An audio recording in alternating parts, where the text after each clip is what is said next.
How to unsync or unlink your iPad from your iPhone. Hello everybody, welcome back into the channel. Today in this video, I'll guide you on how you can unsync or unlink your iPad from your iPhone device.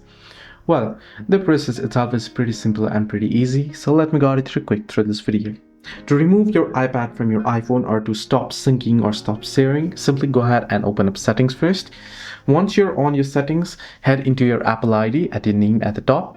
Now here, scroll down and you'll find the option media and purchases. You want to tap on it, and now here you want to tap on view account option. Once you tap on view account, it'll ask you for your Face ID verification.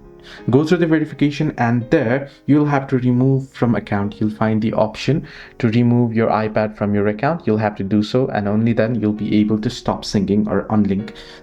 So this is how you can unlink your iPad from your iPhone.